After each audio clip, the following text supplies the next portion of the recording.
വഴിയോര കച്ചവടം നിയന്ത്രിക്കാൻ ചെറുപുഴ പഞ്ചായത്ത് നടപടി ശക്തമാക്കി. ടൗണിലും സമീപ പ്രദേശങ്ങളിലുമുള്ള പ്രധാന റോഡുകളുടെ വക്കിൽ അനിയന്ത്രിതമായി നടത്തുന്ന കച്ചവടം ഗതാഗത തടസ്സവും യാത്രക്കാരുടെ സുരക്ഷയ്ക്കും ഭീഷണിയാകുന്ന സാഹചര്യത്തിലാണ് നടപടി. കന്നിക്കളം പെട്രോൾ പമ്പ് മുതൽ കാക്കേഞ്ചാൽ സെന്റ് മേരീസ് ഹൈസ്കൂൾ വരെയും തിരുമേനി റോഡിൽ വാണിയംകുന്ന് കയറ്റം വരെയും വഴിയോര കച്ചവടം പൂർണ്ണമായും നിരോധിച്ചതായി പഞ്ചായത്ത് അധികൃതർ അറിയിച്ചു. ഈ പ്രദേശങ്ങളിൽ ഇനി അനുമതിയില്ലാതെ വിൽപ്പന നടത്തുന്നത് അനുവദിക്കില്ലെന്നും മുന്നറിയിപ്പ് നൽകിയിട്ടുണ്ട്. വഴിയോര കച്ചവടം വർദ്ധിച്ചതിനെ തുടർന്ന് സ്ഥിരം വ്യാപാരികൾ നൽകിയ പരാതികളാണ് നടപടി ശക്തമാക്കാൻ കാരണമായത്.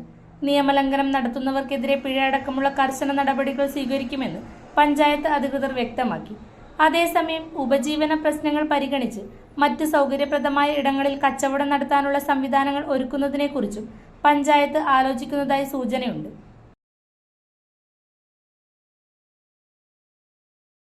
നിങ്ങൾ സ്വർണ്ണാഭരണങ്ങൾ വാങ്ങുമ്പോൾ വഞ്ചിതരാകാതിരിക്കാൻ ജാഗ്രത പാലിക്കുക. 2023 ഏപ്രിൽ 1 മുതൽ സ്വർണ്ണ പരിശുദ്ധി ഉറപ്പുവരുത്തുന്നതിന് കേന്ദ്ര ഗവൺമെന്റ് ആഭരണങ്ങളിൽ HUID നിർബന്ധമാക്കിയിരിക്കുന്നു.